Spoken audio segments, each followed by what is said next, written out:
ನಮ್ಮ ದೇವರು ಕರ್ತನಾದ ಯೇಸು ಕ್ರಿಸ್ತನ ನಾಮದಲ್ಲಿ ಅನುದಿನದ ಆಹಾರ ಪ್ರಿಯರಿಗೆ ಪ್ರೀತಿಯ ಶುಭಾಶಯಗಳು. 2025 ಅಕ್ಟೋಬರ್ ತಿಂಗಳ 22ನೇ ತಾರೀಕಿನ ಬುಧವಾರದ ದೇವರ ವಾಕ್ಯವು ಎಸ್ತರ್. ಅರಸನು ಎಸ್ತರಳಿಗೆ, ರಾಣಿ ಎಸ್ತರಳೆ, ನಿನ್ನ ಬೇಡಿಕೆ ಏನು? ಅದು ನಿನಗೆ ದೊರೆಯಲಿ. ಮತ್ತು ನಿನ್ನ ಬೇಡಿಕೆ ಏನು? ಎಸ್ತರಳು 7:2. ಇಂದು ನಾವು ಎಸ್ತರಳನ್ನು ಭೇಟಿಯಾಗುತ್ತೇವೆ. ಅವಳು ಅನಾಥಳಾಗಿದ್ದ ಸ್ಥಿತಿಯಿಂದ ಪರ್ಷಿಯನ್ ಸಾಮ್ರಾಜ್ಯದ ರಾಣಿಯಾದಳು.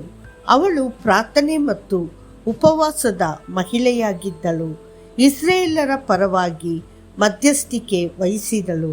ಅವಳ ಪತಿ ರಾಜ ಅಹಷ್ವೇರೋಷನು ಭಾರತದ ಭೂಮಿಯನ್ನು ಒಳಗೊಂಡಂತೆ 127 ಪ್ರಾಂತ್ಯಗಳನ್ನು ಆಳಿದನು.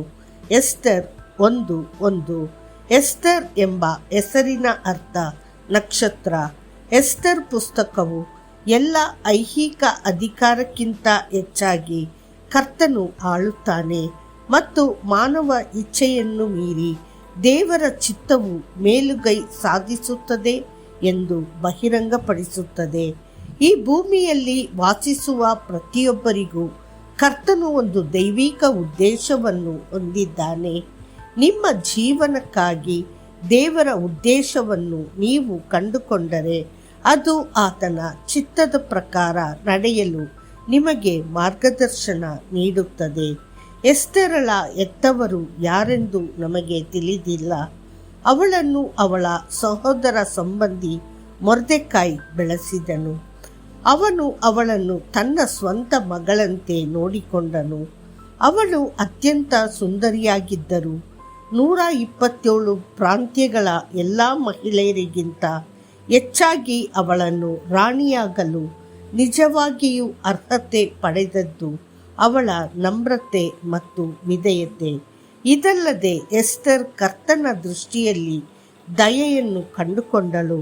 ಅವಳನ್ನು ಬೆಳೆಸಿದ ಮೊರ್ದೆಕಾಯ್ಗೆ ಅವಳು ವಿಧೇಯಳಾಗಿ ಉಳಿದಳು. ನಾನು ಎಸ್ತರಳ ಪುಸ್ತಕವನ್ನು ಓದಿದಾಗಲೆಲ್ಲ ಅಧ್ಯಾಯ 4:14 ನನ್ನನ್ನು ಆಳವಾಗಿ ಪ್ರಭಾವಿಸುತ್ತದೆ. ನೀನು ಈ ಸಮಯದಲ್ಲಿ ಸಂಪೂರ್ಣವಾಗಿ ಮೌನವಾಗಿದ್ದರೆ ಯೆಹೂದ್ಯರಿಗೆ ಬೇರೆ ಸ್ಥಳದಿಂದ ಪರಿಹಾರ ಮತ್ತು ಬಿಡುಗಡೆ ಉಂಟಾಗುವುದು. ಆದರೆ ನೀನು ಮತ್ತು ನಿನ್ನ ತಂದೆಯ ಮನೆಯವರು ನಾಶವಾಗುವರು.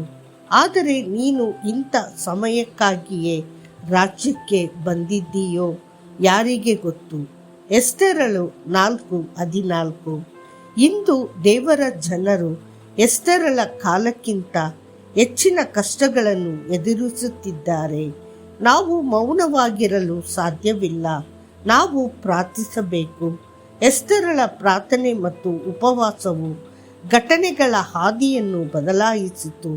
ಯಹೂದಿಗಳು ಸಂರಕ್ಷಿಸಲ್ಪಟ್ಟರು, ಅವರ ಶತ್ರುಗಳು ನಾಶವಾದರು ಮತ್ತು ಕರ್ತನು ಅವರ ಕಣ್ಣೀರನ್ನು ಸಂತೋಷವಾಗಿ ಪರಿವರ್ತಿಸಿದನು.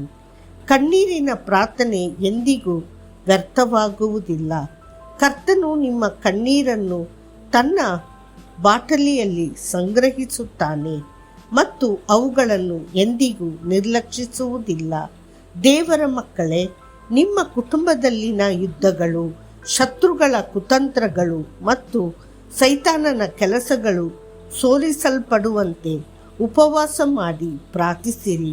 ಎಸ್ತರ್ನ 3 ದಿನಗಳ ಪ್ರಾರ್ಥನೆ ಮತ್ತು ಉಪವಾಸವು ಇಡೀ ರಾಷ್ಟ್ರದ ಭವಿಷ್ಯವನ್ನು ಬದಲಾಯಿಸಲಿಲ್ಲವೇ? ಮತ್ತಷ್ಟು ಹೆಚ್ಚಿನ ಧ್ಯಾನಕ್ಕಾಗಿ ವಚನ. ಹೀಗೆ ಎಸ್ತರಳ ಆಜ್ಞೆಯು ಪೂರಿಮಿನ ಈ ವಿಷಯಗಳನ್ನು ದೃಢಪಡಿಸಿತು ಮತ್ತು ಅದು ಪುಸ್ತಕದಲ್ಲಿ ಬರೆಯಲ್ಪಟ್ಟಿತು. ಎಸ್ತರಳು 9:32. ಕರ್ತನು ನಿಮ್ಮನ್ನು ಆಶೀರ್ವದಿಸಲಿ. ಆಮೇನ್.